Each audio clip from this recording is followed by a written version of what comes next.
মহোদয়কে মাহফিলের পক্ষ থেকে আন্তরিক মোবারকবাদ জানাচ্ছি। এ পর্যায়ে আপনাদের সামনে আলোচনা পেশ করবেন আজকের এই ওয়াজ মাহফিলের মাইকিং ঘোষিত প্রধান বক্তা জনাব মাওলানা সাজিদুর রহমান সাদেক, খতিব চকজাতিয়া ফকিরপাড়া জামে মসজিদ। ওনাকে ওনার মূল্যবান আলোচনা পেশ করার জন্য অনুরোধ করছি।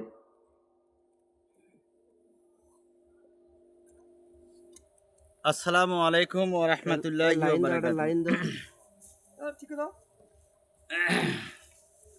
আপনারা সবাই কেমন আছেন? আল্লাহর রহমত, আমিও ভালো আছি। এত গভীর রাত্র পর্যন্ত আমরা এখানে যা আছি, আল্লাহর কাছে তার জন্য লাখো কোটি শুকরিয়া। বেশ কয়েকজন বক্তার ওয়াজ আমরা শুনলাম, খুব ভালো, কিন্তু এখন পর্যন্ত কেউ কিন্তু পেশাব করার জন্য বাইরে কেউ যান নাই। অদ্যাবধি ওয়াজের সময় যদি আপনারা চলে যান, একজন যদি ওঠে তার সঙ্গে আরেকজন উঠবে। আমি আগেই সতর্ক করে দিলাম, কেউ যদি ওয়াজ মাঝামাঝি সময় উঠতে চান তাহলে বিভ্রান্তি হয়ে যাবে। চাদর সব খুলে রেখে দেয়, তারপরে বলে যা, ঠিক আছে? এমনি জগৎ দেওয়া যাবে না।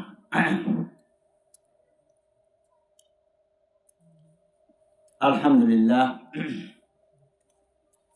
আলহামদুলিল্লাহি নাহমাদুহু ওয়া নাস্তাঈনুহু ওয়া নাস্তাগফিরুহু ওয়া নু'মিনু বিহি ওয়া নাতাওয়াক্কালু আলাইহি ওয়া নাউযু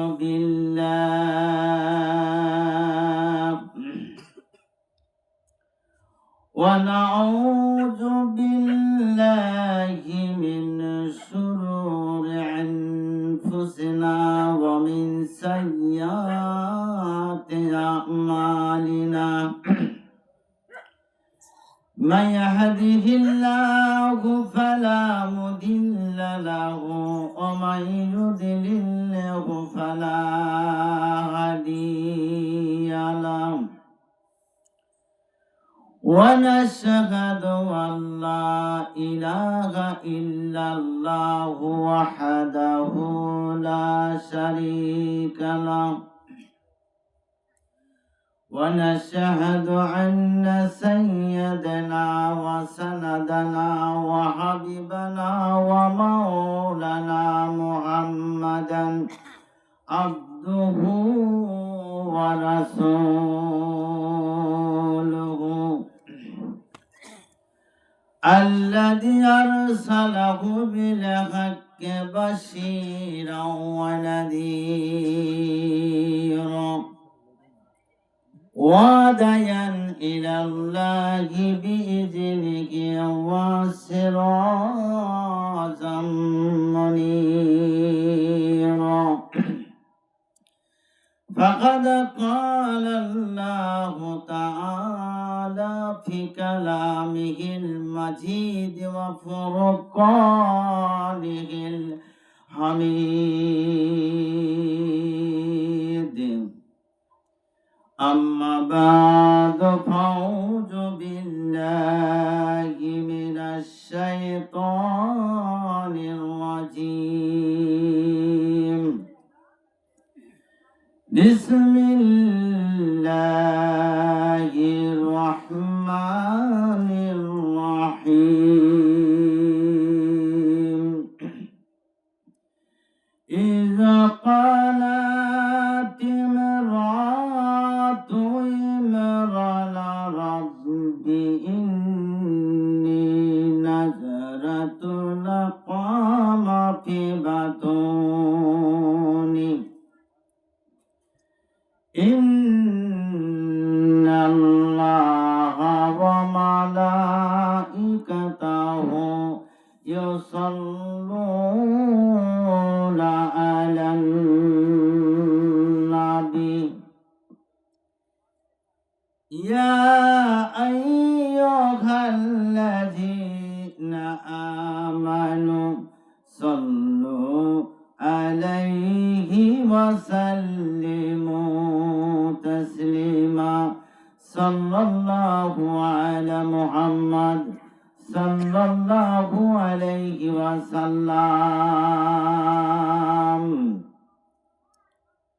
রাতের আধার কেটে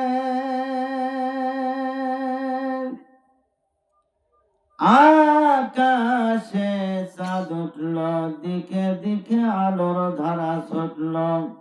সাল্লাল্লাহু আলা মুহাম্মদ সাল্লাল্লাহু আলাইহি ওয়াসাল্লাম।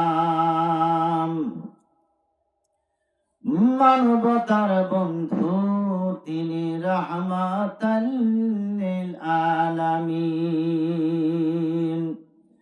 তাই তো শুকর গুজার করে মোরা কলম কল কাঁদে নিশিদিন। সাল্লাল্লাহু আলা মুহাম্মদ সাল্লাল্লাহু আলাইহি ওয়াসাল্লাম। নাহমাদুহু ওয়া নাসাল্লি আলা রাসূলিল কারীম। উপস্থিত দিনদার মুসলমান, শ্রদ্ধেয় ভাই, এই মাহফিলের মাননীয় সভাপতি সাহেব, পর্দার আড়ালের মা ও বোনেরা, কমিটি বৃন্দ, যারা এখানে উপস্থিত, সকলের প্রতি আমার আবারও সালাম। আসসালামু আলাইকুম ওয়া রাহমাতুল্লাহি ওয়া বারাকাতুহু।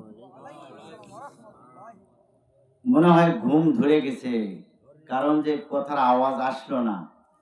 লিল্লাহি তাকবীর। আরেকটু এরকম সবাই একটু করেন তো, সবাই লিল্লাহি তাকবীর। হ্যাঁ, ঘুম ভেঙে গেছে ইনশাআল্লাহ।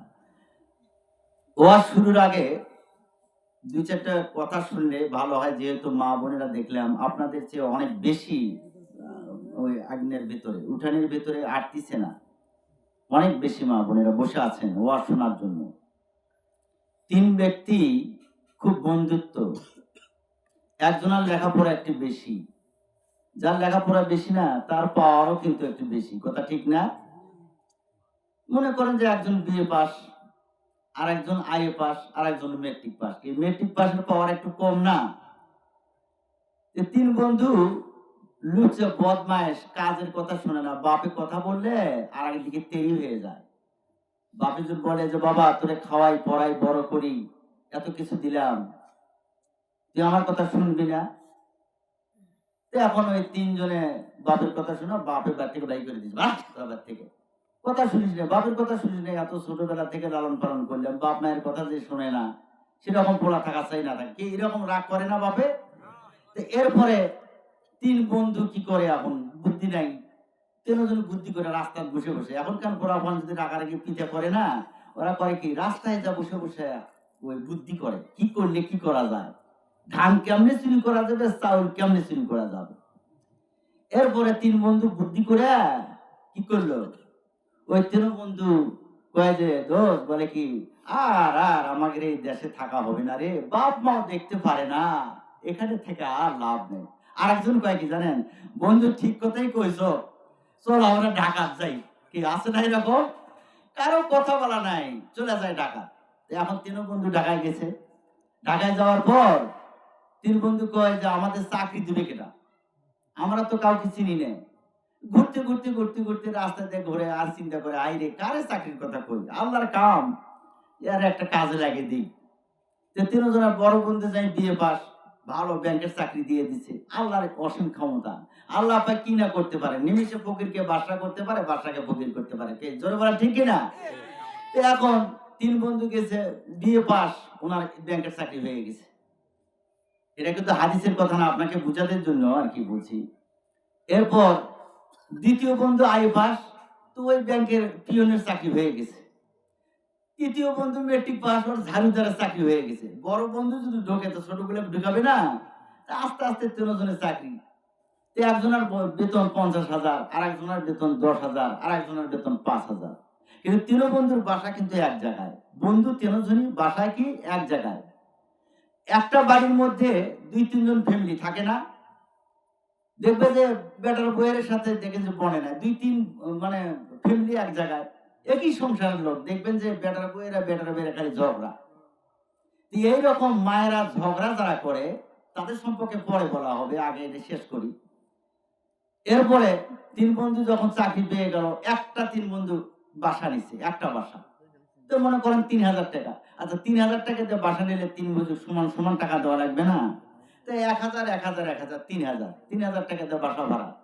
তো যে 5000 টাকা চাকরি করে ঝাড়ুদারের চাকরি, বলতেছে দোষ আমরা তো বন্ধু, একসাথে ঢাকাতে আসলাম, একই সাথে ছোট থেকে বড় হলাম, তো আপনি এই 50,000 টাকা বেতন পান, আর একজনে 10,000 পায়, আর আমি পাই মাত্র 5,000। তাহলে আমি যদি 1000 দিই তা আমার কয় টাকা থাকে, বাড়িতে কয় টাকা পাঠাবো? তো বড় বন্ধু বলতেছে, এই বলে কি বাসা ভাড়া নিলে সমান সমান ভাড়া দেওয়া লাগবে, তুমিও থাকবে আমি থাকবো, সমান সমান দিবি না? কি করে বিপদে পড়ে ওই দেয় টাকা, কি করে বুদ্ধি নাই তো।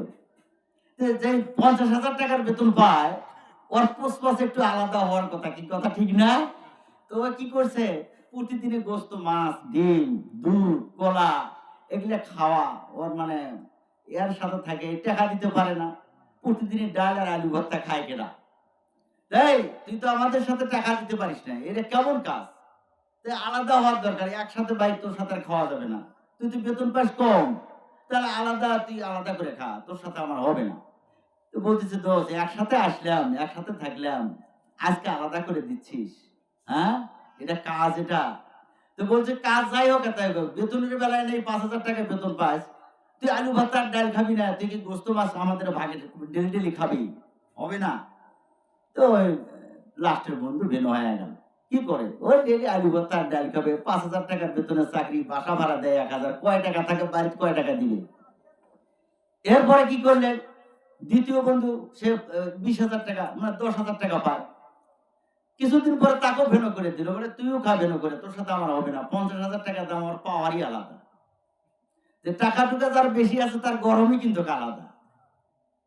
আল্লাহ রাসূল সাল্লাল্লাহু আলাইহি ওয়াসাল্লাম হাদিস শরীফে বলেন, দুইজন ব্যক্তিকে মানুষ হিংসা করে বেশি। একজন হলো আলেম ওলামায়ে কেরাম, যারা ইসলামের প্রচার করে বেড়ান, তাদের মানুষ হিংসা করবে, আর যারা ধনী ব্যক্তি তাদেরকে হিংসা করবে। টাকা বেশি, ধনী, তাদেরকে মানুষ হিংসা করবে। দুই ব্যক্তিকে মানুষ হিংসা করবে, আল্লাহ রাসূল হাদিস শরীফে বলেন, বুখারী শরীফ এবং মুসলিম শরীফে হাদিস। তো এবার তিনজন যখন আলাদা হয়ে গেল, তো কাজের জন্য বউ রেখে দিছে, রান্না করে দিবে, যে না হবে না, তাও হবে না, আমরা তো সমান সমান তিনটা, একটা রেমুর মধ্যে 3 জায়গায় পাক করতে গেলে ভেজাল না, কেউ আর যায় না। তো 3 বন্ধুই পাক করে, পাক করার পর 3 বন্ধু করছে কি, রান্না করে, একজনে আলু ভর্তা ডাল রান্না করছে, আর একজনে কি করছে তাই জানেন? আর একজনে যে অল্প বেতন পায় কিছু করছে। তারপরে বড় বন্ধু যাই, সে বড় বন্ধু আবার করছে কি গোস্ত মাছ রান্না করছে। এই 3 বন্ধু যে একসাথে রান্না করার পর বলতেছে, আমরা একটু গোসল করে আসি বন্ধু, আমরা গোসল করে আসি। বেশ ভালো কথা, গোসল করে আসো। তো গোসল করবার যাওয়ার পরে যে আলু ভর্তা ডাল রান্না করে, তার সাবান নাই, তো অত লাখ সাবান তো কিনতে পারে নাই। তো ওই করছে কি, ওই কোন মতো একটা ডুব দিয়ে আগে চলে আসে। আইসা দেখে যে বড় বন্ধু 50,000 টাকা বেতন পায়, সে তো গোস্ত রান্না করে দিচ্ছে, তার পাশে বিড়াল বেড়াইতেছে। বলতেছে ঢাকনাটা উদম করে থুয়ে গেছে যে গরমটা বের হয়ে যাওয়ার জন্য, কিন্তু বিড়াল যদি মুখ দেয় তাহলে আমার দোস্ত এটা যদি খায় অসুখ হতে পারে, তো এটা আমি একটু ঢেকে রাখলে অসুবিধা আছে। তো ওই বন্ধু আগে আইছে, আসার পরে ওটা ঢাকনাটা নিয়ে এরকম বন্ধ করতেছে। তৃতীয় বন্ধু আসে দেখে ঢাকনা ধরে টানাটানি করতেছে, আসে বলতেছে, এ তোর নেশার এত খারাপ, এত নেশা খারাপ, হ্যাঁ, গোস্ত দেখে তোর সামনে বের পাইস না, তুই এই ঢাকনা ধরে টানাটানি করতেছিস। এই তো এখন চিন্তার মধ্যে, সর্বনাশ, আমি তো গোস্ত খাওয়ার জন্য নয়, একটা বিড়াল এখানে আইছিল এই জন্য ঢাকনাটা দিচ্ছি। আমি নিজের চোখে দেখলাম যে তুমি ঢাকনা ধরে টানাটানি করতেছ। এরপরে যখন ওই বন্ধু আইছে, তৃতীয় বন্ধু বলতেছে, 2 নম্বর বন্ধু যে মাঝখানে দেখলো, বলছে দোস্ত বলে কি, আমি নিজের চোখে আজকে দেখলাম, তোরে পরে বলবো নি, পরে পরে, আমি যা দেখলাম না এটা বলার জন্য কিছু নয়। তো মনে করতেছে বাপরে, এই তাহলে মারাত্মক কিছু করে ফেলাইছে। হ্যাঁ, সন্দেহ জিনিসটা এত খারাপ। একজন আপনার বাড়ির পাশে আপনার ভাগিদাদির সাথে যদি কাজা বেজা থাকে, একটা মুরগি অন্য লোকে মারে যদি ওখানে রেখে আসে, আপনি বলবেন কি যে ওই সারা এই কাম কেউ করে নাই, বুঝেন? তো এইরকম সন্দেহ রকম হয়ে যায়। সন্দেহমূলক যারা কাজ সন্দেহ করে একজনের উপর প্রেশার চাপিয়ে দেয়, তারা মানুষ হতে পারে না।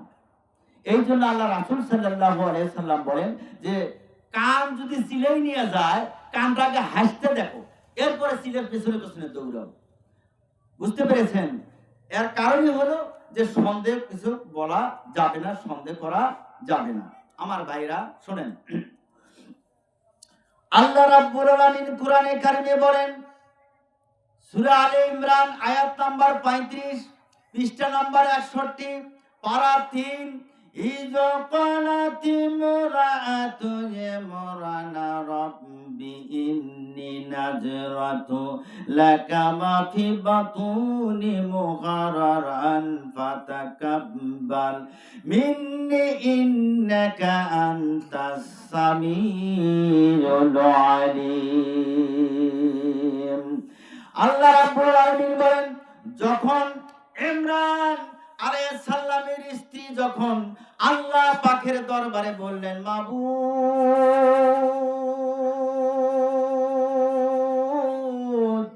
আমি তো বন্ধা, আমার কোনো সন্তান আদি হয় না গো আল্লাহ, আয় আল্লাহ দয়া করে আমাকে যদি একটা পুত্র সন্তান দাও, আয় আল্লাহ আমি বাইতুল মুকাদ্দাস মসজিদের নামে আজাদ করে দেব। জোরে জোরে বলেন না সুবহানাল্লাহ, লিল্লাহে তাকবীর। এবার ইমরান আলাইহিস সালামের স্ত্রী বিবি হান্না, অনেক মাওলানা কিন্তু জানে না ইমরানের স্ত্রীর নাম কি, মা মরিয়মের নানির নাম কি, দাদির নাম কি জানে না। আমার বন্ধুগণ, এবার ইমরান আলাইহিস সালাম বাইতুল মুকাদ্দাস মসজিদের ইমাম, ওনার স্ত্রী বিবি হান্না হাত দুটি উত্তোলন করে আমার আল্লাহকে ডাক দিয়ে বলেন, মাবুদ, আমি তো বন্ধা গো আল্লাহ, আমার তো কোনো সন্তান আদি হয় না, আল্লাহ তুমি যদি আমার গর্ভে একটা পুত্র সন্তান দাও, আমি বাইতুল মুকাদ্দাস মসজিদের নামে আজাদ করে দেব। জোরে জোরে বলেন না সুবহানাল্লাহ। আমার বন্ধুগণ, আমার আল্লাহ পাক দোয়া মঞ্জুর করে নিলেন। এবার আল্লাহ পাক যখন দোয়া মঞ্জুর করে নিলেন, বিবি হান্নার গর্ভে যখন সন্তান এসে গেল, স্বামীকে ডাক দিয়ে বললেন, স্বামী গো, আল্লাহ পাক আমাদের দোয়া তো মঞ্জুর করে নিয়েছে, আমার গর্ভে তো সন্তান এসে গেছে। স্বামী খুশি হয়ে গেলেন। এবার ইমরান আলাইহিস সালাম বাইতুল মুকাদ্দাস মসজিদের ইমাম মসজিদে চলে গেলেন, আল্লাহ পাকের দরবারে শুকরিয়া আদায় করলেন। এবার 10 মাস 10 দিন যখন গত হয়ে গেল, 10 মাস 10 দিন যখন গত হয়ে গেল, বিবি হান্নার গর্ভ হইতে ফুটফুটে চাঁদের মতো একটা কন্যা সন্তান ভূমিষ্ঠ হলো। কন্যা সন্তান যখন ভূমিষ্ঠ হয়ে গেল, আমার আল্লাহ পাক এবার বললেন, মরিয়ম রে, তুমি তো ছেলে সন্তান চেয়েছিলা, আমি আল্লাহর পছন্দ হয়ে গেছে, আমি কন্যা সন্তান তোমাকে একটা দান করেছি, মরিয়ম তার নাম রেখে দাও। এবার মরিয়ম নাম রাখা হয়ে গেল বিবি হান্না।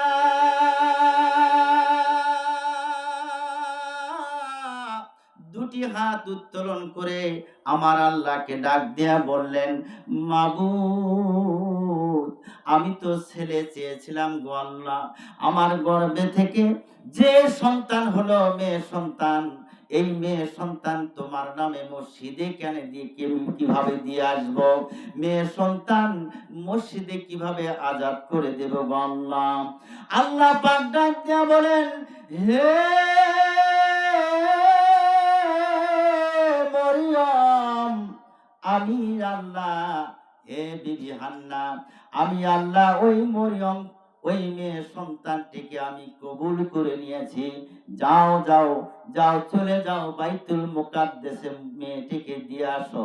এবার বিবি হান্না শিশু কন্যা মরিয়মকে কোলের মধ্যে নিয়ে এবার চলে গেলেন বাইতুল মুকাদ্দাস মসজিদে। আমার ভাইরা, বাইতুল মুকাদ্দাস মসজিদের গেটে যখন দাঁড়িয়ে গেলেন, ও আমার ভাইরা, হাদিস বুখারী শরীফের হাদিস, হাদিস নম্বর 1004, পৃষ্ঠা নম্বর 394, হযরত আবু হুরায়রা রাদিয়াল্লাহু তাআলা থেকে বর্ণিত, তিনি বলেন রাসূল করিম সাল্লাল্লাহু আলাইহি ওয়াসাল্লাম ইরশাদ করেন, ও আমার সাহাবীরা গো, ও আমার উম্মতেরা গো, আমি আর ঈসা দুইজন পাশাপাশি।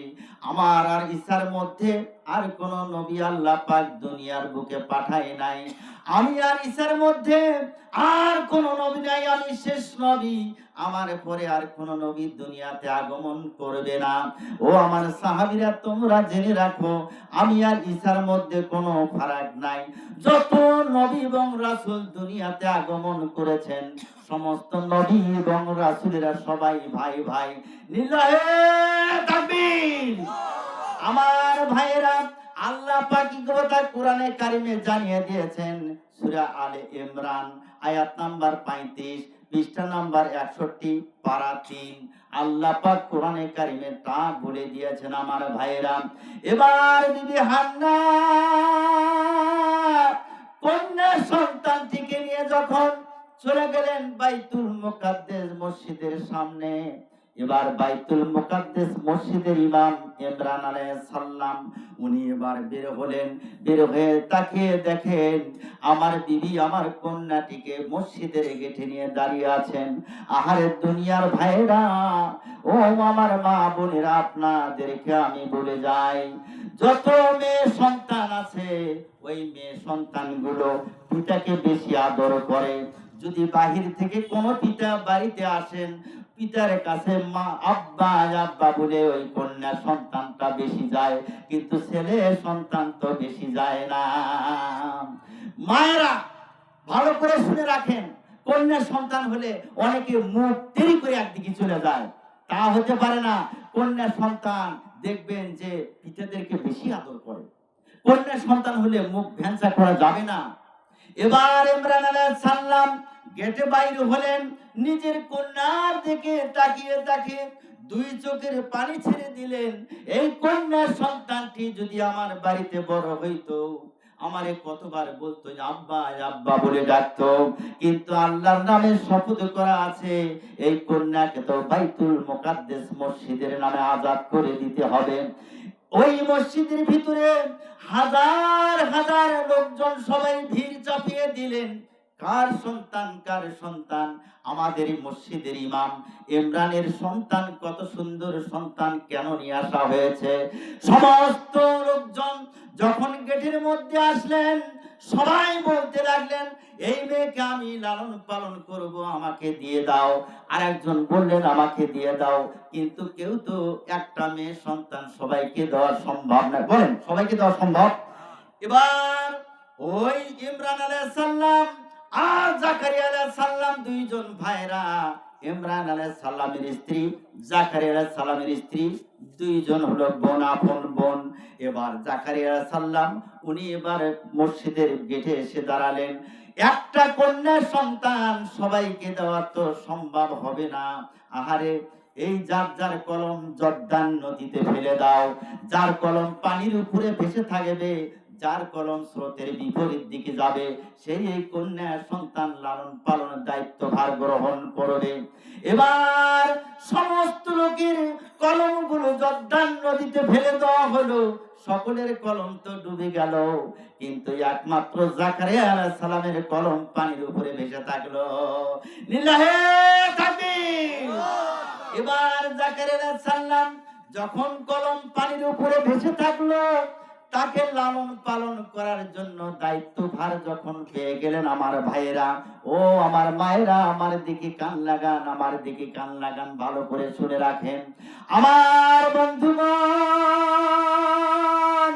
দেখেন, কন্যা সন্তান আল্লাহ পাক কত আদর করে তাদেরকে 3 গুণ বাড়িয়ে দিয়েছে সম্মান। ও আমার ভাইরা, কন্যা সন্তান যদি ঘরের মধ্যে থাকে, কোনদিন তাদেরকে বেয়াদবি করবা না। আল্লাহ রাসূল সাল্লাল্লাহু আলাইহি ওয়াসাল্লাম বলেন, যে ঘরে 3টা কন্যা সন্তান আছে, ওই কন্যার সন্তান যদি লালন পালন করতে পারে সঠিকভাবে, ইসলামের আইন কানুন শিখাইতে পারে গো, ওই মেয়ের পিতা আর আমি নবী ওই বেহেশতের ভিতরে পাশাপাশি অবস্থান করব। জোরে জোরে বলেন না সুবহানাল্লাহ। আমার ভাইয়েরা, এই জন্য কন্যা সন্তানকে বেশি লালন পালন করার পর আদর শিক্ষা দিবেন আমার ভাইয়েরা। এবার যখন জর্দান নদীতে কলম গুলে ফিরে দিল, জাকারিয়া নবী যখন কলম ভেসে থাকলো, জাকারিয়া নবী এবার কি করলেন, মেয়ে সন্তানটাকে তখন কোলের মধ্যে নিয়ে নিলেন আর ডাক দিয়ে বলেন, হে ইমরানের স্ত্রী, তুমি তো আমার শালিকারে, তোমার সন্তান মানে আমার সন্তান আমি যখন লটারিতে পেয়েছি, নিজের সন্তানের মতন করে লালন পালন করব। এবার জাকারিয়া নবী এবার সন্তানটিকে বাড়িতে নিয়ে গেলেন। মা মরিয়মকে যখন বাড়িতে নিয়ে যাওয়া হলো, এবার মা মরিয়মকে জাকারিয়া নবীর স্ত্রী সুন্দর করে গোসল করিয়ে দিলেন আর বলতে লাগলেন, আমার বোনের সন্তান কত সুন্দর সন্তান হয়েছে, আমার আল্লাহ পাক তো কবুল করে নিয়ে দিয়েছেন। আমার ভাইয়েরা, লিল্লাহে তাকবীর। আমার বন্ধুগণ, দেখেন কত সুন্দর মজার ঘটনা, ভালো করে শুনে রাখেন। আল্লাহ রাব্বুল আলামিন কোরআনে কারিমে তার সুন্দরভাবে দাঁড়িয়েছেন। ও আমার ভাইয়েরা, যারা তাফসীর কারক, যারা তাফসীর করেন, ইবনে কাসির তাফসীরের পৃষ্ঠা নাম্বার 714 ভালো করে লক্ষ্য করে ভালো করে তর্জমা করবেন, সুন্দর নিশানাগুলো আপনারা পেয়ে যাবেন। আমার বন্ধুগণ, এবার জাকারিয়া আলাইহিস সালাম বাড়িতে লালন পালন করতে থাকলেন মা মরিয়মকে। মা মরিয়ম যখন 8 বছর বয়স হয়ে গেল, জাকারিয়া আলাইহিস সালাম বললেন, এই কন্যার সন্তানটিকে সুন্দর লালন পালন করতে হলে ইসলামী শিক্ষায় শিক্ষিত করতে হবে, মাদ্রাসায় ভর্তি করাতে হবে। কোথায় মাদ্রাসা নিয়ে গেলেন? বাইতুল মুকাদ্দাস মসজিদের ভিতরে একটা সুন্দর ক্যামেরা করলেন, সেখানে লেখাপড়া করাবেন। প্রতিদিন জাকারিয়া আলাইহিস সালাম মসজিদে নিয়ে যান সাথে করে, আর প্রতিদিন যখন মসজিদ থেকে বাড়িতে আসেন, এভাবে করতে করতে একদিন জাকারিয়া আলাইহিস সালাম কন্যা সন্তানটিকে একটা ওই ক্যামেরার ভিতরে তালাবদ্ধ করে দিয়ে মনের ভুলে 3 দিনের জন্য আল্লাহর দ্বীন জমিনে প্রতিষ্ঠা করার জন্য, কায়েমের জন্য বাহিরে চলে গেলেন। আমার ভাইয়েরা, একদিন নয়, 2 দিন নয়, 3 দিন যখন গত হয়ে যায়, একদিন নয়, 2 দিন নয়, 3 দিন গত হয়ে গেল, কিন্তু কন্যার সন্তানের কথা স্মরণ নাই। 3 দিনের যখন পার হয়ে যায় অবস্থা, ইসলাম প্রচার করতে গেছে, আল্লাহর দ্বীন জমিনে প্রতিষ্ঠা করার জন্য, আল্লাহর হুকুম পালন করার জন্য, হঠাৎ আল্লাহ পাক তাকে যখন স্মরণ করিয়ে দিলেন, হে জাকারিয়া, তুমি তো আমার নবী, আমি যে কন্যাকে এত ভালোবাসি, আমি আল্লাহ, মরিয়মকে তালাবদ্ধ করে রেখে আছো, তার খবর নিবা না? সুবহানাল্লাহ বলেন।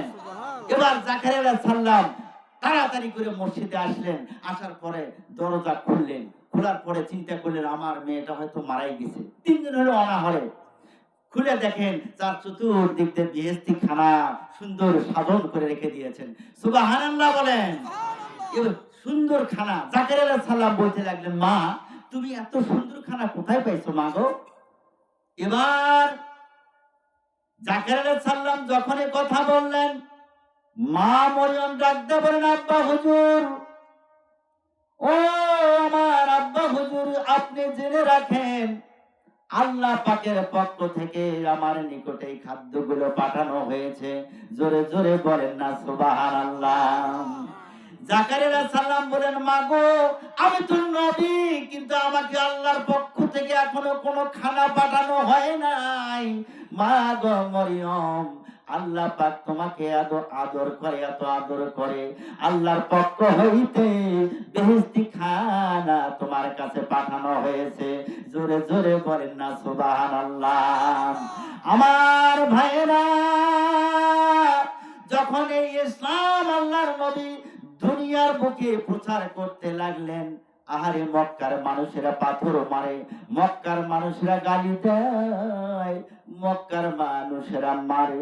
ওই সময় নারী জাতিদের মধ্যে মা খাদিজাতুল কুবরা রাদিয়াল্লাহু তাআলা আনহা সর্বপ্রথম ইসলাম গ্রহণ করেছিলেন আমার ভাইয়েরা। মা জাতিদের মধ্যে থেকে সর্বপ্রথম ইসলাম কবুল করেছিলেন আমার ভাইয়েরা। মা মরিয়মের কাছ থেকে পিতাহীন সন্তান দুনিয়ার বুকে আল্লাহ পাক পাঠিয়েছিলেন। লিল্লাহে তাকবীর। ওয়াজ শুনবেন আপনারা? আলহামদুলিল্লাহ। সবাই বসে আছেন তো না? আলহামদুলিল্লাহ, আলহামদুলিল্লাহ। সবাই ওয়াজ শুনবে, আলহামদুলিল্লাহ। আল্লাহ পাক সবাইকে তো শোনার তৌফিক দান করুক এবং বোঝার তৌফিক দান করুক, ঠিক না? এবার ইমরান আলাইহিস সালাম বাড়িতে যাওয়ার পর বিবিকে বললেন, বিবি রে, আমার তো কন্যাটার কথা বারবার স্মরণ হচ্ছে। আমি কি করে যে কন্যাকে দান করে দিলাম, সে কন্যাকে কি করে দেখতে যাই? বিবি হান্না বললেন, স্বামী গো, আল্লাহ রাস্তায় যখন দান করে দিছি, যে আর কারো বাড়ি তো নয়, আমার বোনের বাড়ি, আপনার ভাইয়েরার বাড়ি, সেখানে গেলে অসুবিধা আছে। এই জন্য দুনিয়ার বুকে ভাইরা খুব মিল থাকতে হয়। এখন এমন এক পর্যায়ে এসে গেছি আমরা যে ভাইরা যে মিল থাকে তাও নাই, বনে যে একটা মিল থাকবে তাও নেই, অহংকারী হয়ে গেছে। এক বোন আর এক বোনের উপর অহংকারী করে। যারা এক বোন হয়ে আর এক বোনের উপর অহংকারী করে, এটা মানুষ বলা যায় না। এখানে পূর্বে থেকে এসেছেন বোনেরা, এত সুন্দর মিল, এত সুন্দর একটা অনুষ্ঠান যদি করে এক বোনের বাড়ি, ওই বোন না আসা পর্যন্ত এই বোন অস্থির হয়ে থাকে। কিন্তু এখানে জারিগানারা যে কথাগুলো বলে, এগুলো আপনারা শুনবেন না। জারিগানারা যা বলে সব মিথ্যা ঘটনা বলে। জারিগানারা বলে গেছে, আমি কিছুদিন আগে ওয়াজ করার জন্য যাচ্ছিলাম, সেই জারিগানারে একটা জারিগান ক্যাসেটের মধ্যে দিয়ে দিছে, বটের তল ভূতমারা বটের তল পর্যন্ত। আমি নাকাইহাট মাহফিল করার জন্য যাব, ওখানে দিচ্ছি বিরাট মাইকে। তো ওখানে জারিগানারা বলতেছেন যে কুলসুম বিবি নাকি মা ফাতেমাকে দাওয়াত করেনি। দেখছেন কথাগুলো? হ্যাঁ, ও বলতেছে। আমি আবার দাঁড়ালাম, এই আমার সাথে আরো 2-3 জন আছে, তো বললাম যে বাবা দাঁড়াও, এর ওয়াজটা একটু শুনি। আমরা তো ওয়াজ করবো, কিন্তু আজকে আমরা না, দেরি হবে, কিন্তু একটু শুনে যাই। তো কান পেতে শুনে বলতেছে, কুলসুম বিবি দেখে বলেন, ওসমান গনির ঠাই, শোনো শোনো প্রাণের স্বামী আপনারে জানাই, আরে মদিনাতে আমার বোন বিবি ফাতেমায় এক বেলা তার খাউন সারা জন্ম মেলে না, তাহার সাথে আছে তাহার ব্যাটা দুইজনা, সিরা নেঙ্গুর পিন্দা থাকে বস্ত্র মেলে না, মা ফাতেমায় আসলে আমার ইজ্জত থাকবে না, মা ফাতেমাকে তুমি কিন্তু দাওয়াত করবা না। ওরে ভাই রে ভাই,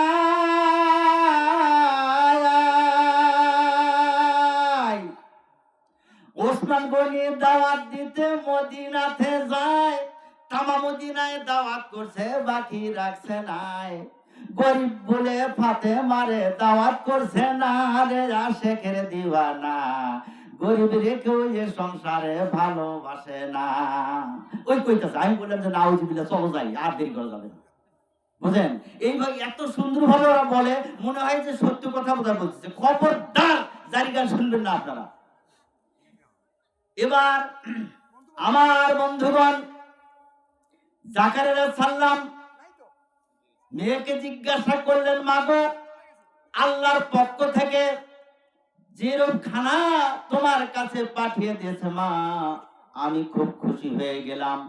এবার জাকারিয়া নবী এবার মা মরিয়মকে নিয়ে বাড়িতে চলে গেলেন। ও আমার ভাইয়েরা, সংক্ষেপে আমি একটু সামনের দিকে যাই, রাত্রে কিন্তু গভীর হয়ে গেছে। 18 বছর যখন পূর্ণ হয়ে গেছে, মা মরিয়মের প্রথম হেজের গোসল সারলেন। প্রথম হেজের গোসল যখন সারা হলো, দেখেন অনেক মেয়েরা আছে, লক্ষ্য করবা, মা বোনের মধ্যে গোসল করার পরে আগ্নের উঠানের ভেতরে করে কি তা জানেন? ওই মাথার চুল ছেড়ে দিয়ে একটা গামছা নিয়ে পাক দেয়, দেওয়ার পরে মাথার চুল এরকম করে ঝাড়ে, এরকম করে ঝাড়ে না, মাথার পানিগুলো ফেলে দেওয়ার জন্য।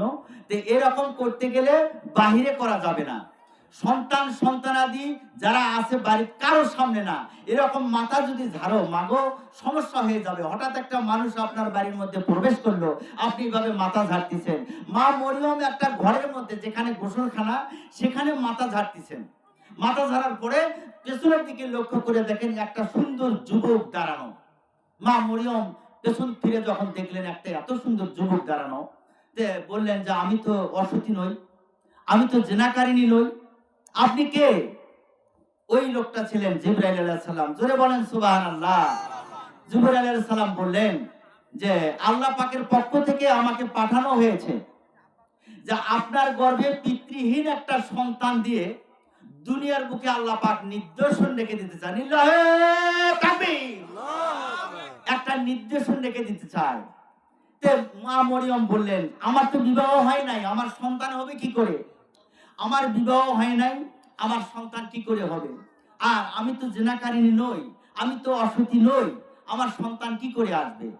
এবার জিবরাইল আলাইহিস সালাম ওখান থেকে বিদায় হওয়ার এক মুহূর্তে মা মরিয়মের মুখের উপর একটা যখন ফু দিয়ে দিলেন, ফু বুঝেন তো, এরকম করে ফু দিছে। যখন একটা ফু দিয়ে দিলেন, ওই ফুটা ওই হাওয়া হয়ে মা মরিয়মের গর্ভের মধ্যে যখন প্রবেশ করলেন, ওই গর্ভে থেকেই পেটের ভিতর থেকে আওয়াজ আসলো, মাগো আমি আল্লাহর নবী ঈসা, মা তুমি ভয় পেও না। জোরে জোরে বলেন না সুবহানাল্লাহ। আমার ভাইয়েরা, ঈসা আলাইহিস সালাম যখন মা মরিয়মের গর্ভে যখন অবস্থান করলো, হযরতে জাকারিয়া নবীর সঙ্গে প্রতিদিন ওই মসজিদে বাইতুল মুকাদ্দাস মসজিদে যায় আর আসে, যায় আর আসে। কিন্তু মা মরিয়মের আস্তে আস্তে পেট যখন বড় হতে লাগলো, মসজিদের সমস্ত লোকজন বলতে লাগলেন, হে জাকারিয়া, তুমি তো নবী রে জাকারিয়া, আল্লাহ পাক তোমাকে নবী হিসাবে পাঠিয়ে দিয়েছে। কিন্তু জাকারিয়া, তোমার সঙ্গে যে এই যুবক যুবতী মহিলার যায়, প্রতিদিন আসে, এই মহিলার গর্ভে সন্তান আসলো কি করে? মরিয়মের গর্ভে সন্তান আসলো কি করে? জাকারিয়া আলাইহিস সালাম বললেন, আমি তো কিছুই বুঝতে পারছি না, সব আল্লাহ রাব্বুল আলামিনের নির্দেশন। লিল্লাহে তাকবীর। আমার বন্ধুগণ, এবার জাকারিয়া আলাইহিস সালাম এবার কি করলেন? সবাইকে বুঝাইতে লাগলেন, না না, তোমাকে নবী হিসাবে আমরা মানি না। যেই নবী হইয়া এই রকম একটা কাণ্ড ঘটাইতে পারে, সে কোনোদিন নবী হতে পারে না। না না, নবী হতে পারে না। এবার মা মরিয়মকে ওই মসজিদ থেকে বের করে দেওয়া হলো, যেখানে খুশি তুমি সেখানে চলে যাও। বিরাট লম্বা কাহিনী আমার ভাইয়েরা, সংক্ষেপ করব, মা মরিয়মের কথা পরে বলবো। এবার জাকারিয়া নবী সমস্ত মুসল্লিগণ ধাওয়া শুরু করে দিয়েছেন আমার ভাইয়েরা। এক ছিল জাকারিয়া নবী, করাতে তার মাতা সিরি, ওহু করলি না রে আল্লাহ, ডাকতে জানি না রে খোদা, ডাকতে জানি না। এগে ডেকেছেন ইউনুস নবী, মাছের পেটে গেলেন চলি, খোদার নূরে মাছে খাইয়া হজম হইলি না রে আল্লাহ, ডাকতে জানি না রে খোদা, ডাকতে জানি না। জাকারিয়া নবী এবার দৌড় দিয়েছেন, দৌড়েছেন, পিছনে পিছনে ধাওয়া করা হয়েছে। এই দুনিয়াতে যত নবী এবং অলিগণ আগমন করলেন, এভাবে ইসলামের জন্য ধাওয়া করা হয়েছে, এভাবে তাদেরকে কষ্ট দেওয়া হয়েছে। এখন যারা দুনিয়ার বুকে আলেম আছে গো, ইসলাম যারা প্রচার করে বেড়ান, তাদেরকে এরকম লাঞ্ছিত করা হচ্ছে। জোরে বলেন ঠিক কিনা? আমার ভাইয়েরা, জাকারিয়া নবী যখন একটা জঙ্গলের মধ্যে প্রবেশ করলেন, সমস্ত জঙ্গলটা ঘেরাও করা হলো। সমস্ত লোকজন জঙ্গলটা যখন ঘেরাও করে ফেললেন আমার ভাইয়েরা, যখন জঙ্গল ঘেরাও করা হলো, জাকারিয়া নবীকে খোঁজা শুরু হয়ে গেল। তাকে দুনিয়া থেকে বিদায় করে দেওয়া হবে। ও আমার ভাইয়েরা, জাকারিয়া নবী এবার ধরবে, এমন সময় বিরাট একটা গাছ, ওই গাছটাকে হুকুম করলেন,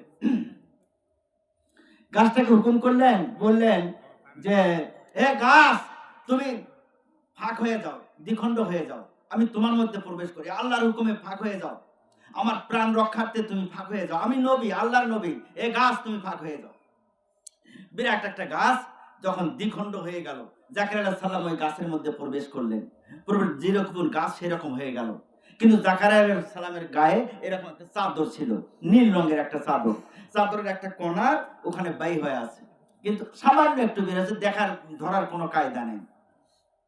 এবার ইবলিস শয়তান এসে সবাইকে বলতেছে, আপনারা যে এরকম করতেছেন, দাবাদাবি করতেছেন, কোথায় গেল কোথায় গেল, এই বনের মধ্যেই ঢুকছে, কিন্তু এই গাছটার ভিতরে জাকারিয়া নবী আছে, এই গাছটার ভিতরেই জাকারিয়া নবী। ইবলিস শয়তান দেখিয়ে দিচ্ছেন।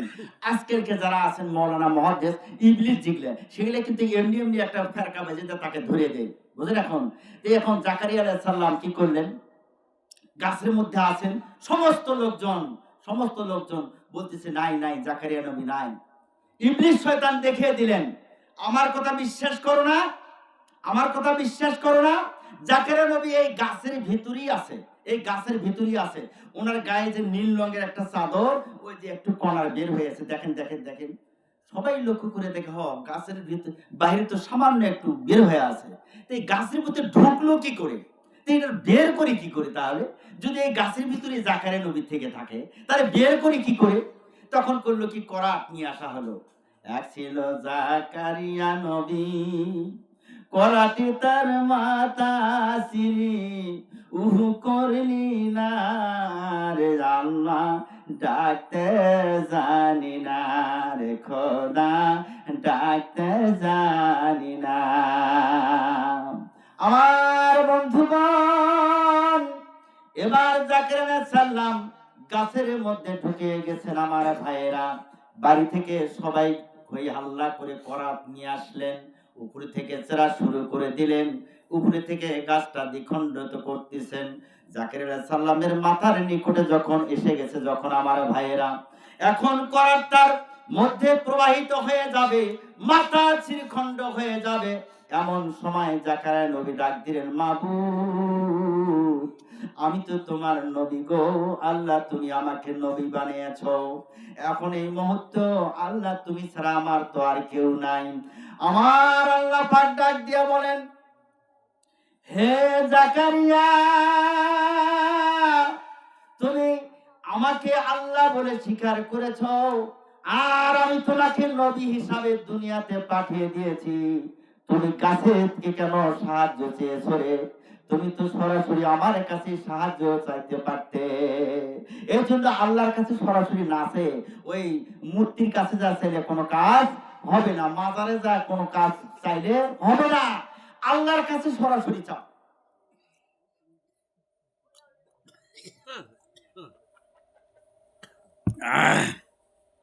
সরাসরি আল্লাহর কাছে চাও। এবার জাকারিয়া আলাইহিস সালাম এখন করাত যখন মাথার নিকটে এসে গেছে, এখন দ্বিখণ্ডিত হয়ে যাবে, আল্লাহ পাক বলেন, জাকারিয়া, তুমি আমার নবী, নবী হিসাবেই থাকবা, রোজ কিয়ামতের দিন হাসরের ময়দানে নবীর কাতারেই থাকবা, কিন্তু তুমি ছিঁড়ে যদি দ্বিখণ্ড হয়েও যাও, কিন্তু উ শব্দ করতে পারবা না। দ্বিখণ্ড হয়ে গেল, ছেলে বসো, যাই কেন, উ শব্দ পর্যন্ত করতে পারবা না। এবার জাকারিয়া আলাইহিস সালাম দ্বিখণ্ড হয়ে গেল, উ শব্দ করা যাবে না, উনি কাতারেই থাকবেন।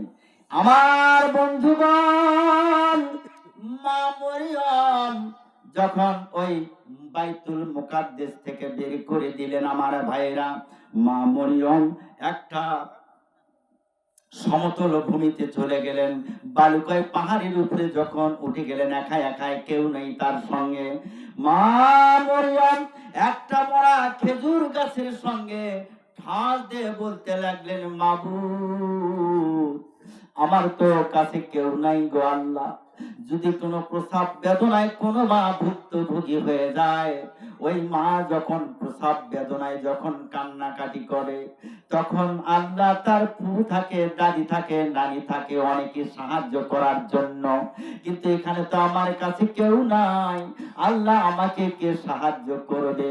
আমার ভাইরা, মা কত কষ্ট করে 10 মাস 10 দিন গর্ভে ধারণ করেন আমার ভাইয়েরা।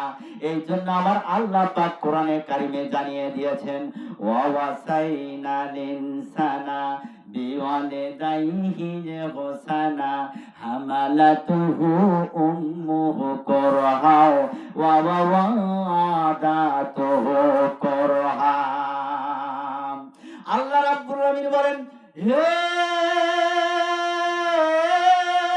মানব মণ্ডলী, আমি আল্লাহ তোমাদেরকে উপদেশ দিচ্ছি, তোমরা তোমার পিতা মাতাকে সম্মান করো, ইহসান করো, খেদমত করো। কারণ তোমার মা খুবই কষ্ট করে তোমাকে গর্ভে ধারণ করেছে, 10 মাস 10 দিন গর্ভে বয়ে নিয়ে গেছে তোমার মা।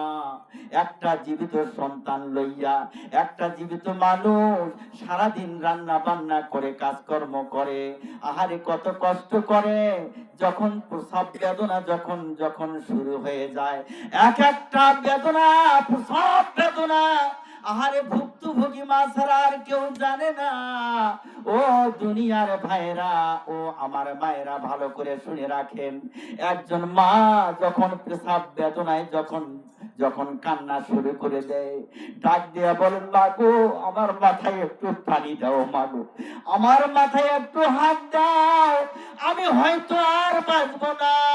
একান্ত প্রাণের স্বামীকে ডাক দেয়া বলেন, স্বামী গো আমি হয়তো এবার আর বাঁচবো না, আমি হয়তো দুনিয়া থেকে বিদায় হয়ে যাব।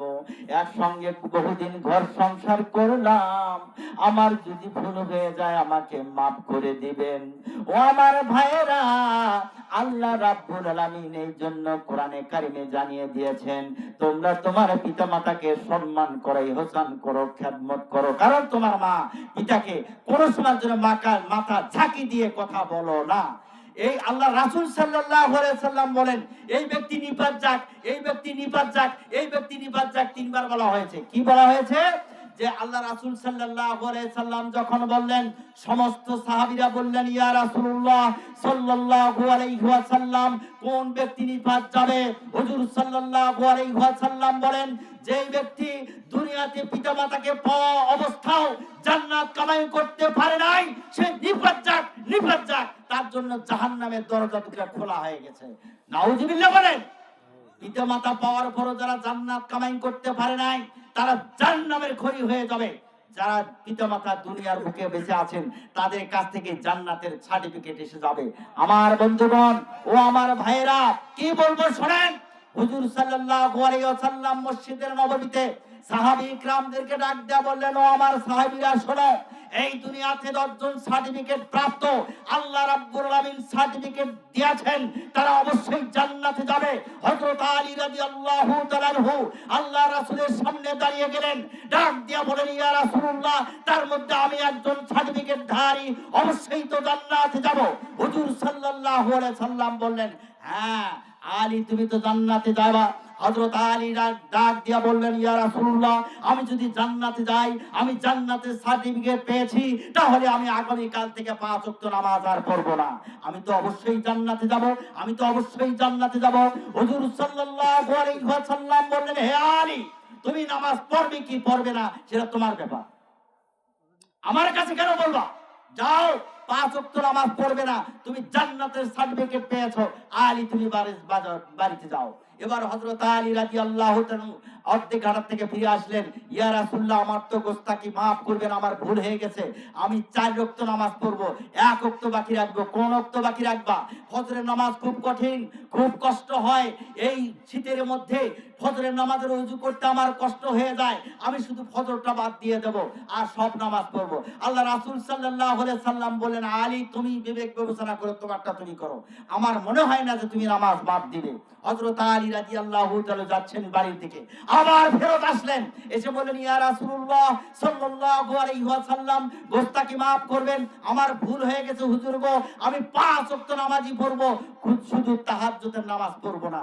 অর্ধরাতে ঘুম যখন এসে যায়, এমন সময় হযরত বিল্লাল রাদিয়াল্লাহু তাআলা আনহু আযান ফুকায় মসজিদে, ঘুমের আমার দেবত হয়ে যায়, এই জন্য আমি শুধু তাহাজ্জুদের নামাজটা বাদ দেব। আল্লাহ রাসূল সাল্লাল্লাহু আলাইহি সাল্লাম বললেন, 5 ওয়াক্ত নামাজ পড়বে না, এখন পড়বে। 4 ওয়াক্ত পড়বে না, পড়বে, 1 ওয়াক্ত পড়বে না, এখন দেখি 5 ওয়াক্তই পড়বা, শুধু তাহাজ্জুদের নামাজ পড়বে না। ঠিক আছে, যাও, তোমার যেটা ভালো হয় সেটা করবা। দুনিয়ার মানুষ, ও আমার ভাইয়েরা, আপনাদেরকে বলে যায়, যারা এখনো ভালো আছেন, 5 ওয়াক্ত নামাজ আল্লাহ রাব্বুল আলামিন বলেন জান্নাতের সার্টিফিকেট শুধু 10 জনাক নয়, পৃথিবীতে হাজার হাজার সার্টিফিকেট দেওয়া আছে। জোরে বলেন সুবহানাল্লাহ। আমরা সেই সার্টিফিকেটগুলো হাতে নেওয়ার জন্য কাজ করতে হবে, সেই সার্টিফিকেট বেহেশতের সার্টিফিকেট নেওয়ার জন্য কাজ করতে হবে। ও আমার বন্ধুগণ শুনেন, হযরত ইব্রাহিম আলাইহিস সালামের বেলায় কষ্ট হয়েছে। হুজুর সাল্লাল্লাহু আলাইহি সাল্লাম বলেন যত নবী এই দুনিয়াতে আগমন করেছেন সমস্ত নবীর উপরে এরকম অত্যাচার চালানো হয়েছে। হুজুর সাল্লাল্লাহু আলাইহি ওয়াসাল্লাম যখন আল্লাহর দ্বীন প্রচার করার জন্য গেলেন তায়েফের ময়দানে, সমস্ত তায়েফবাসীরা আল্লাহ রাসূল সাল্লাল্লাহু আলাইহি সাল্লামকে মারতে মারতে জমিনে শুয়ে দিয়েছিলেন। আমার ভাইরা, আজকে আমরা সেই ইসলামের সুতির ছায়াস্থলে অবস্থান করেও সেই ইসলামকে ঘৃণা করো, আজকে সেই ইসলামের কথা বাকি রেখেছো? না না, আমরা সেই ইসলামের মধ্যে আছি, এখনো আছি। হিন্দুস্তান রাজা পরশুরাম এই দেশে রাজত্ব চালাতো, রাজা পরশুরাম রাজত্ব চালাইতো, এখানে গোবর্ষ হত্যা করা নিষেধ করে দেওয়া হয়েছিল। আজকে সেখানে আমরা সরাসরি গরু জবাই করি, কেউ দ্বিধাবোধ করে না, কেউ মানা করে না। জোরে বলেন ঠিক কিনা? আজকে আমরা সেই ইসলামের স্থলে থাকার পরও আমরা সেখান থেকে কেন দূরে থাকি? শুধু ভালো ভালো ওয়াজ শুনলে কাজ হবে না, আমল করতে হবে। আমি সারা রাত ওয়াজ করে যাব, আপনারা সকালবেলা বলবেন হুজুর ভালোই ওয়াজ করে গেল, কিন্তু নামাজের বেলায় নাই, তাহলে কাজ হবে না, হুজুরের ওয়াজ কোনো কাজে আসবে না।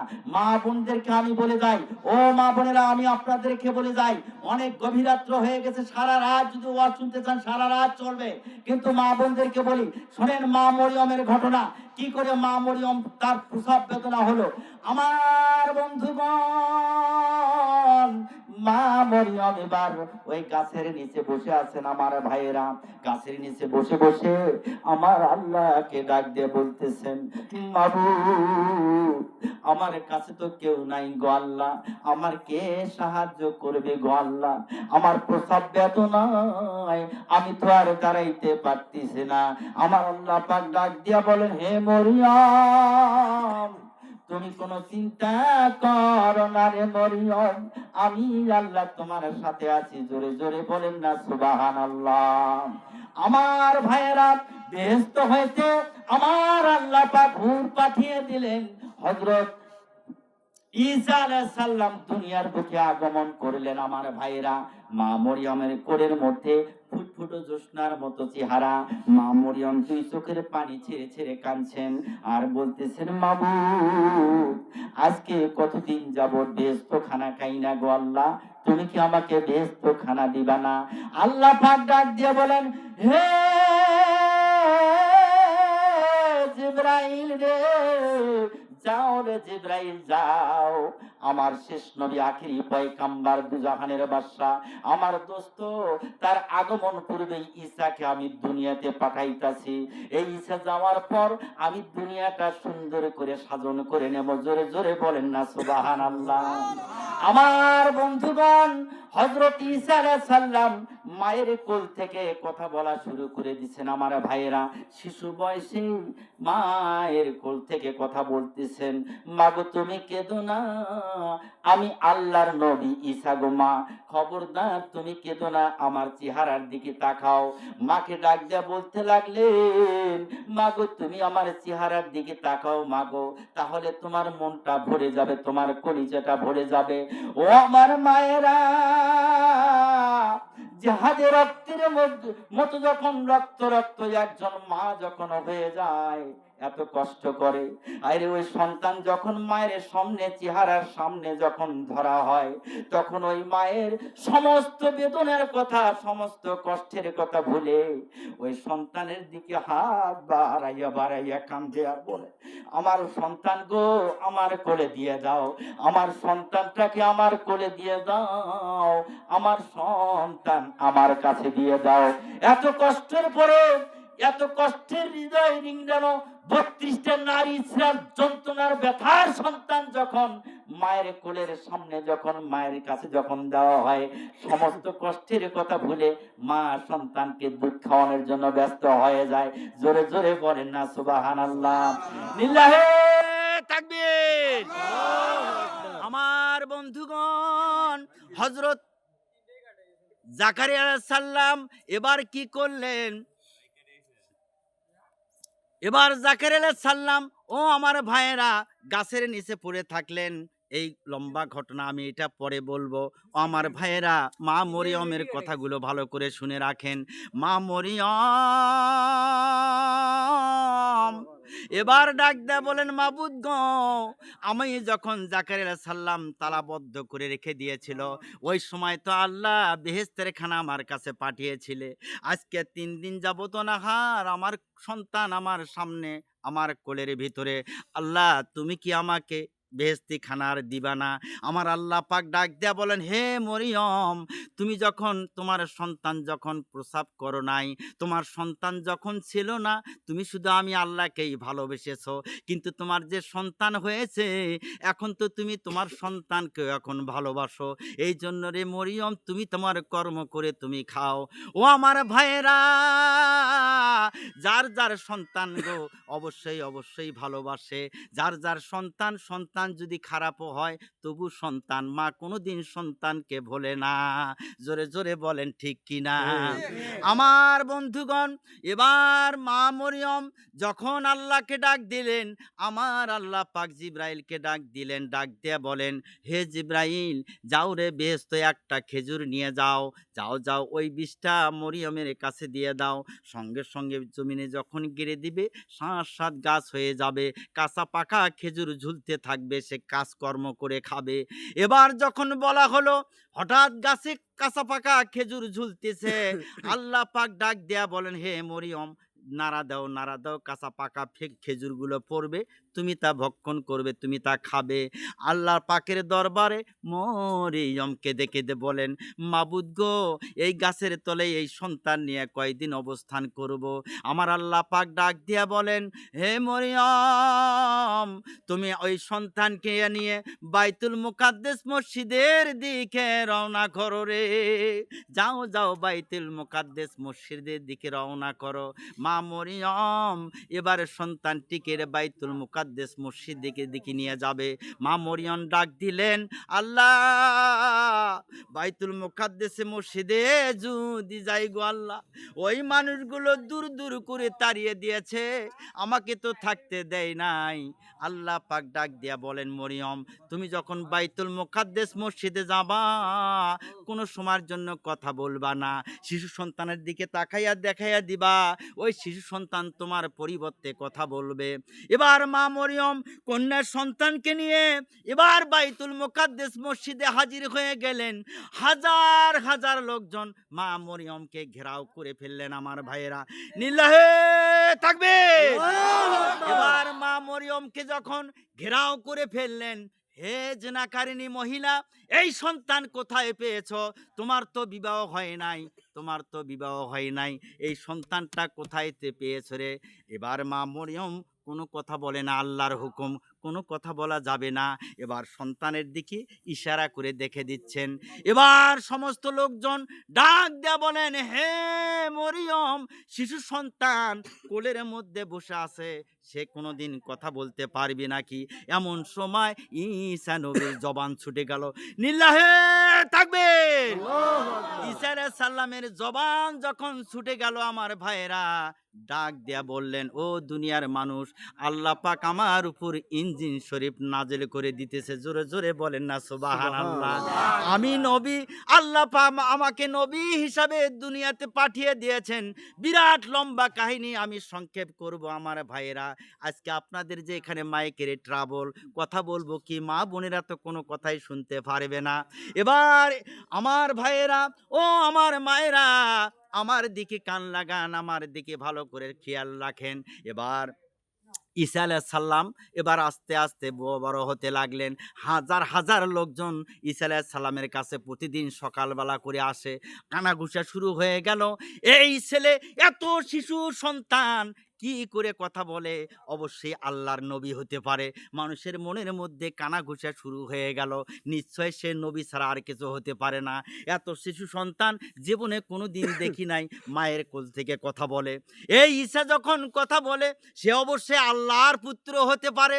একজনের মনের মধ্যে একো কথা যখন শুরু হয়ে গেল, আমার ভাইয়েরা, এবার আস্তে আস্তে ঈসা আলাইহিস সালাম যখন বড় হতে লাগলেন, এবার ঈসা আলাইহিস সালামের ইঞ্জিল কিতাব যখন নাজেল হয়ে গেল, সমস্ত লোকদেরকে ডাক দেয়া বলেন, আমি আল্লাহর নবী, সমস্ত কিতাব বাতিল হয়ে গেছে। এখন থেকে ইঞ্জিল শরীফ আপনারা মেনে চলবেন। আল্লাহর দ্বীনের দিকে আসেন, আল্লাহর কথা মতো আসেন। আল্লাহ রাব্বুল আলামিনের কথাগুলো মানতে হবে। এখন আপনাদেরকে বলতে হবে, লা ইলাহা ইল্লাল্লাহু ঈসা রুহুলুল্লাহ। যখন এই কথা বলে দিলেন, সমস্ত লোকজন বলতে লাগলেন, আমরা তো আপনার কথা শুনি না, আমরা জাকারিয়া নবীর কথা ছাড়া আমরা তোমাকে মানি না, এখনো নবী হিসাবে মানি না। কেননা তুমি নবী যে হয়েছে, তোমার প্রমাণ কি?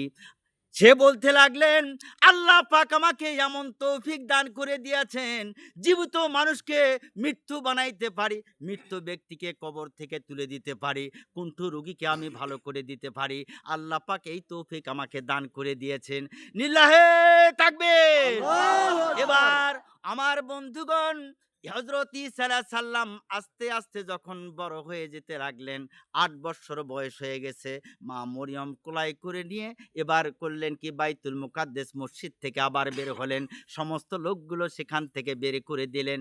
বাইতুল মুকাদ্দাস মসজিদ থেকে বের হওয়ার পর ইয়ামেনের দিকে যখন যাত্রা করেছেন আমার ভাইয়েরা ও আমার বন্ধুরা, যখন যাত্রা করেছেন, পথিমধ্যে মা মরিয়ম অসুস্থ হয়ে পড়ে গেল। ডাক দেয়া বলেন, বাবা ঈসা, আমি হয়তো আর বাঁচবো না রে, আমি হয়তো দুনিয়া থেকে বিদায় হয়ে যাব রে বাবা। যাও যাও, গাছের শিকড় নিয়ে আসো, অমুক গাছের শিকড়টা নিয়ে আসো, ওইটা ওষুধ হিসেবে আমি গ্রহণ করব। ও আমার ভাইয়েরা, এখনো দুনিয়াতে আল্লাহ পাক কতগুলো এমন গাছ দিয়েছেন, ওই গাছের ওষুধ হিসাবে যদি আপনি গ্রহণ করেন, অনেকের আমাশা পর্যন্ত ভালো হয়ে যায়, পাতলা পায়খানা ভালো হয়ে যায়। অনেক মা বোনেরা এই খবরগুলো বেশি ভালো জানেন। অনেকের চোখ উঠে গেছে, চোখ লাল হয়ে গেছে, এমন গাছের পাতা আছে, যদি চোখের মধ্যে একটু রস দেওয়া যায়, আল্লাহ রাব্বুল আলামিন সঙ্গে সঙ্গে ভালো করে দেন। জোরে বলেন ঠিক কিনা? এবার ঈসা আলাইহিস সালাম মা অসুস্থ দেখে চলে গেলেন বনের মধ্যে, ঘাস নিয়ে আসতে গেলেন। ওই গাছের শিকড় যখন নিয়ে আসতে গেলেন, এদিকে আমার আল্লাহ পাক হুকুম দিয়ে দিলেন, হে আজরাইল রে, আর দেরি করিস না, আর দেরি করিস না। এই সময় আমার বন্ধু ঈসা নাই, যাও যাও, মরিয়মকে আমার আরশ মহল্লায় উঠে নিয়ে আসো, আমার আরশ মহল্লায় নিয়ে আসো, সে জান্নাতি অধিবাসী করে দাও। আজরাইল আলাইহিস সালাম আসলেন, তার জবানটা কবজ করে নিয়ে যখন চলে গেলেন আমার ভাইয়েরা, এবার ঈসা আলাইহিস সালাম এসে দেখেন মা মা করে ডাক দিতে লাগলেন, মা তো আর কথা বলে না। লিল্লাহে তাকবীর। আমার বন্ধুগণ, এবার মা যখন কথা বলে না, নিজেই একাই কবর পরিষ্কার করলেন, কবর খুঁড়লেন, একাই দাফন করলেন, একাই রাখলেন কবরের ভিতরে। হযরত ঈসা আলাইহিস সালাম রাস্তা দিয়ে রওনা করেছেন, যাইতে যাইতে দেখেন বিরাট একটা মাথার খুলি ঈসার সামনে আল্লাহ পাক ফেলে দিয়েছেন। আমার ভাইয়েরা, এমন একটা মাথার খুলি জীবনে কোনোদিন ঈসা নবী দেখে নাই। এবার ঈসা নবী দাঁড়িয়ে গেলেন, ডাক দিয়ে বলেন, মাবুদ, এইটা কেন এত বড় মাথা আমার সামনে ফেলে দিলে গো আল্লাহ? এই আল্লাহ, আল্লাহ পাক ডাক দেয়া বলেন, ঈসা রে, যাও যাও রে ঈসা, যাও, ওই লোকটাকে, ওই মাথার খুলিকে হুকুম দিয়ে দাও, বলো যে আল্লাহর হুকুমে তুমি মাথার খুলি, তোমার জবান ছুটে আমার সঙ্গে কথা বলো। এবার ঈসা আলাইহিস সালাম ডাক দিলেন, এ মাথার খুলি, তুমি আল্লাহর হুকুমে আমার সঙ্গে কথা বলো। মাথার খুলির জবান ছুটে গেল। আপনাদের এলাকায় আপনারা দেখছেন কিনা আমি জানি না, যে আমি মাঝে মধ্যে দেখেছি, অনেক আছে ম্যাজিকওয়ালারা, তারা করে কি, মাথার খুলি ওই দেখবেন যে তার ভিতর থেকে ধুমা বের হয়ে যায়, ম্যাজিক করায়, তার ভিতর থেকে দেখবে যে মাথার খুলিটাই আবার নাচে, এরকম করে না, আসে না?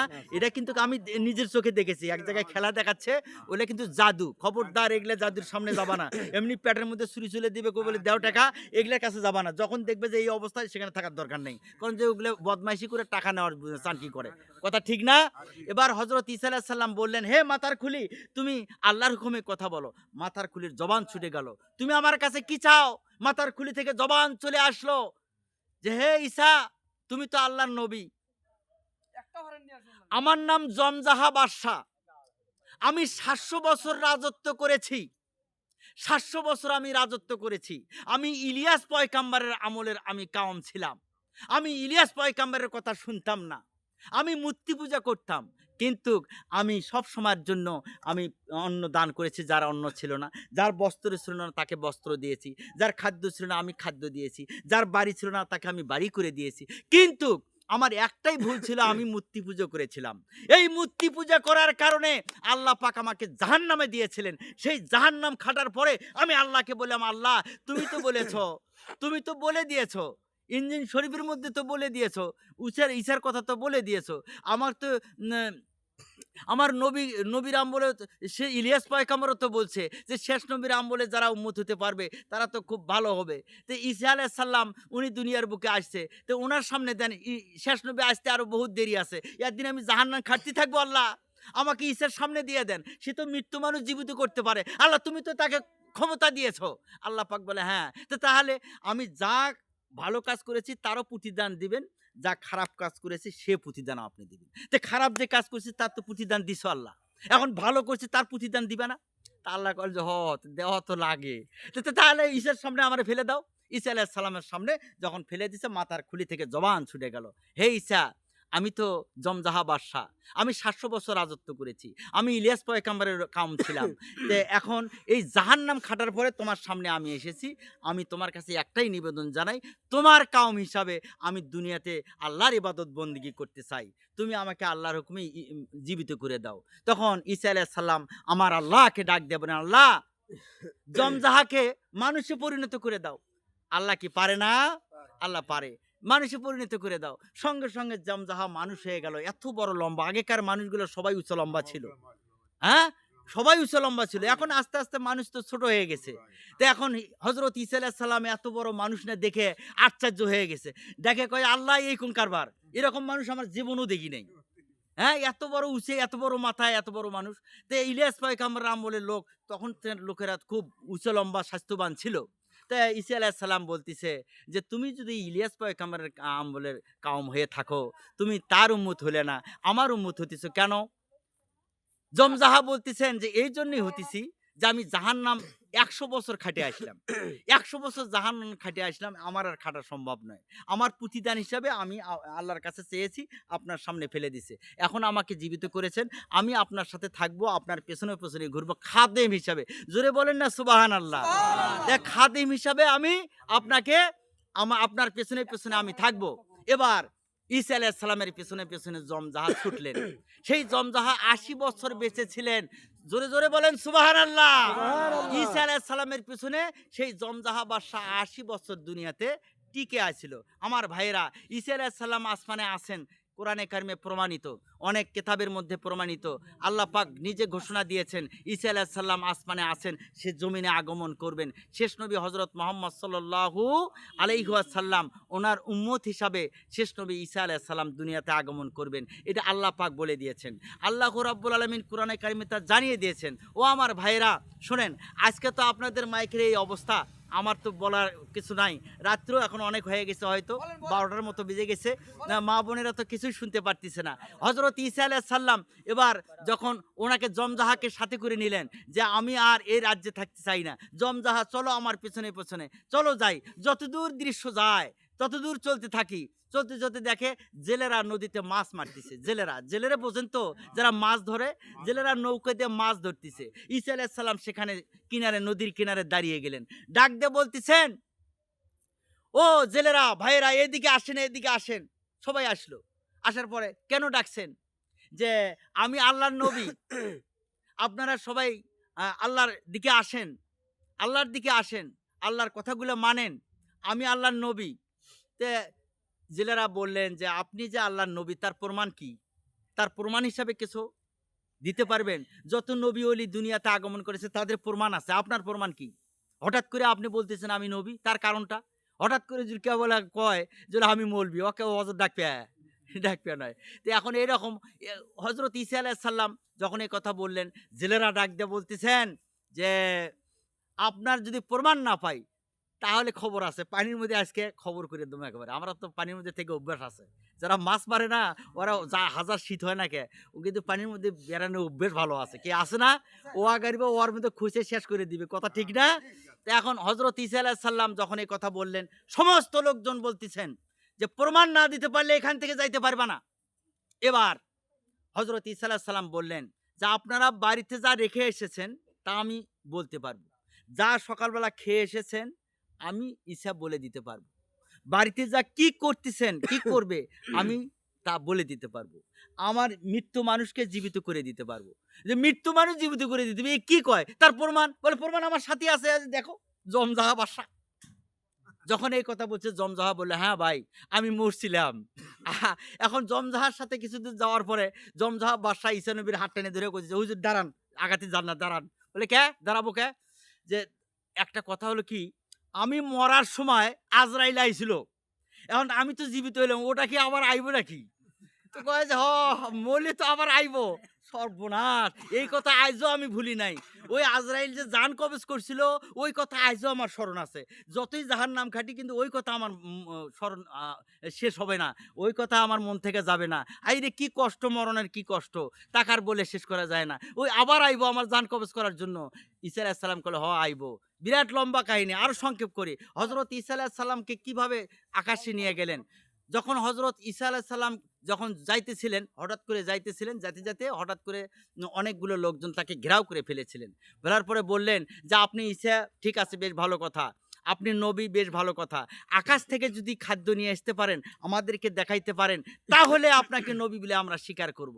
ঈসা আলাইহিস সালাম বললেন, যদি আকাশ থেকে খাদ্য আসে, আল্লাহ পাক যদি দেয়, আমার মাকে যদি দিয়ে থাকে তা আমাকে দিবে না কেন? ঠিক আছে বেশ ভালো কথা, আকাশ থেকে যদি খাদ্য আসে, সেই খাদ্য নিয়ামত খাওয়ার পরে আল্লাহর শুকর আদায় করবা না? আল্লাহর শুকর আদায় করবা না? অনেকে আছেন আল্লাহ রাব্বুল আলামিন এত নিয়ামত দিছেন, হাজার খায়াও পেট ভরে না।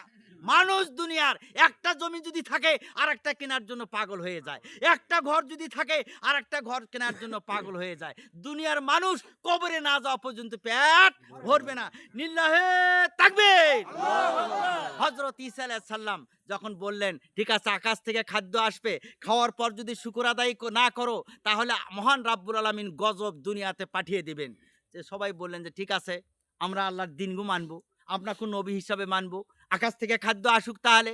আল্লাহ রাব্বুল আলামিনের দরবারে হাত উঁচু করলেন, আল্লাহ আকাশ থেকে খাদ্য পাঠিয়ে দাও আল্লাহ, এরা সবাই ঈমান আনবে, সবাই ঈমান আনবে। আল্লাহ পাক বলেন, হে ঈসা তুমি আমি আল্লাহ যা জানি তুমি তা জানো না। এটা কাকে বললেন? ঈসাকে বললেন। আল্লাহ পাক বললেন। আল্লাহ পাক আবার ডাক দিয়ে শেষ নবী আখিরি পয়গম্বর দু জাহানের বাদশা হযরত মুহাম্মদ সাল্লাল্লাহু আলাইহি ওয়াসাল্লাম ওনাকে ডাক দিয়ে বললেন, হে নবী আমি আল্লাহ যা জানি তুমি তা জানো না।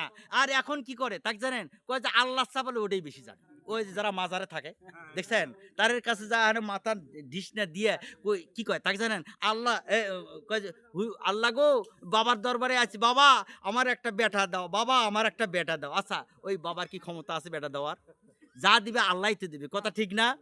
আমার ভাইরা, হযরত ঈসা আলাইহিস সালাম যখন আল্লাহ পাকের দরবারে বললেন, সঙ্গে সঙ্গে ঝাঞ্জা ভর্তি খাদ্য তাদের সামনে এসে হাজির হয়ে গেল জিবরাইল আলাইহিস সালামের মারফতে। যখন হাজির হয়ে গেল, একটা ভাজা মাছ, কিছু আনার ফল, কিছু তরকারি, কিছু মানে যা যা বেহেশত থেকে আল্লাহ পাক পাঠিয়ে দিয়েছেন হযরত ঈসা আলাইহিস সালামের সামনে। হযরত ঈসা আলাইহিস সালাম কি করলেন? সবাইকে ডাক দিয়ে বললেন, আসো আসো আমার সাথে আসো, সবাই ভক্ষণ করো, সবাই খাও। কেউ আর খায় না। সবাই বলল, হে ঈসা তোমাকে নবী হিসাবে আমরা মানবো, এই ভাজা মাছটা যদি জীবিত করে দেখাইতে পারো। যারা আল্লাহর দিন মানবে না, যারা নামাজ পড়বে না, হাজার কিছু আর কৈফিয়তে শেষ নেই। বুঝেন? হাজার বলো কলজা ফেটে যদি দাও তাও কইবারে হবে না, ওর কিন্তু কাজে আসবে না। বুঝেন না? তা আল্লাহ যদি হিদায়াত না দেয়, হিদায়াত দেওয়ার মালিক কে? আল্লাহ। আমরা প্রচার করার জন্য আইছি, আল্লাহর কাছে প্রচার করি। হ্যাঁ, আল্লাহ হুকুম দিছে যে তোমরা প্রচার করো। হেদায়েত দেওয়ার মালিক আল্লাহ। এমনও হতে পারে ও আসলে আল্লাহ পাকে হেদায়েত দিতেও পারে, কি কথা ঠিক না? এখন আমার ভাইরা, হযরত ঈসা আলাইহিস সালাম কি করলেন? ওই সানজা ভর্তি খাদ্য সবাইকে খেতে বললেন, কিন্তু তারা বলতেছেন কি, এই মাছটা জীবিত না হলে আমরা তোমাকে নবী হিসেবে মানি না। আমার আল্লাহর কাছে আবার বললেন ঈসা আলাইহিস সালাম, আল্লাহ গো যদি এই মাছটা ভাজা মাছটা জীবিত করে দাও তাহলে এরা নাকি ঈমান আনবে। আমার আল্লাহ পাক বলেন, হে ঈসা ওই মাছটা যদি জীবিত করা হয় তুমি বলো আল্লাহর হুকুমে জীবিত হয়ে যাও, ওই মাছটা জীবিত হয়ে যাবে, কিন্তু জীবিত হওয়ার পরে তাদের উপরে আযাব আসবে। জীবিত হওয়ার পরে তার উপরে কি আসবে? আযাব আসবে। যখন ঈসা আলাইহিস সালাম বললেন ভাইরা আমার, এই জীবিত হওয়ার পরে আল্লাহ যদি আযাব দেয় তাহলে আপনারা কি সহ্য করবেন? তারা বললেন যে আযাব যখন দিবে দিবে না। এখন তেরা অতগুলো লোক আছে না, হ্যাঁ, দূর মরার পরে কি হবে দেখা যাবে, নামাজ পড়লাম না, আছে না এরকম? হযরত ঈসা আলাইহিস সালাম এখন কি করলেন? এখন বলতেছেন যে এই মাছ, আল্লাহর হুকুমে তুমি জীবিত হয়ে যাও। যেমন কইছে ভাজা মাছ জীবিত হয়ে এমন লাফালাফি শুরু করছে, ওর লাফালাফিতে ৭০,০০০ লোক সেই জায়গায় মারা যায়। লিল্লাহে তাকবীর। যখন মারা যায় তখন মানুষ কেটাকুটি দৌড়ে, তার ঠিকানা আছে। মানুষ মরবার ধরলে কিন্তু জীবনের ভয়ে কোন পাখে কেটা দৌড়াইতেছে তার ঠিকানা থাকে না। কি কথা ঠিক না? তো এখন হযরত ঈসা আলাইহিস সালাম উনি বললেন যে আল্লাহ, এখন তো জীবিত হয়ে দাবাদাবি করতেছে, এটা বন্ধ করো। তা আল্লাহ পাক বলেন ঈসা বলে কি, তুমি বলো যে আল্লাহর হুকুমে আগের মতো ভাজা মাছ হয়ে যা। তখন ঈসা আলাইহিস সালাম বলছেন যে আগের মতো ভাজা মাছ হয়ে যা, আবার হয়ে গেছে। সবাই তখন আসলো, এসে কইছে সর্বনাশ, এটা কোন কথা, এটা তো জাদুকর ছাড়া কেউ নয়। হযরত ইব্রাহিম আলাইহিস সালামকে জাদুকর বলেছিলেন। আল্লাহ রাসূল সাল্লাল্লাহু আলাইহি সাল্লাম শেষ নবী, আখিরি পয়গম্বর হযরত মুহাম্মদ সাল্লাল্লাহু আলাইহি ওয়াসাল্লাম, ওনাকেও জাদুকর বলেছিলেন। হ্যাঁ, যত নবী এবং অলিগণ এসেছেন দুনিয়াতে তাদেরকে এরকম জাদুকর বলেছেন, ঠাট্টা করেছেন তাদের সাথে। হযরত ঈসা আলাইহিস সালাম এবার যখন প্রচার করতে লাগলেন, সবাই তখন করলো কি যে ঈসাকে দুনিয়া থেকে বিদায় করে দিতে হবে। এই নতুন ধর্ম নিয়ে দেশের মধ্যে জাকারিয়া আলাইহিস সালামের ধর্ম আমরা প্রচার করি, আমরা মানি। আর এটা কই থেকে আসলো? হঠাৎ করে এসে বলতেছে আমি ঈসা নবী, একে দুনিয়া থেকে বিদায় করে দেওয়া হবে।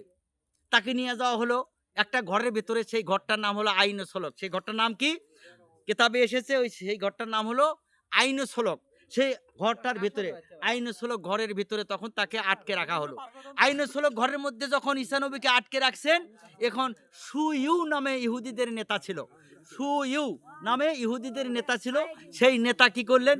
বললেন যে আমরা তাকে দুনিয়া থেকে বিদায় করে দেব, তোমরা বাহিরে সবাই থাকো, আমি সুইউ বড় নেতা, আমি ভেতরে প্রবেশ করব, ঈসাকে আমি আমার তরবারি থেকে দিয়ে দুনিয়া থেকে বিদায় করে দেব। লিল্লাহে তাকবীর। আল্লাহু আকবার। আমার বন্ধুগণ, এই খালি মুখে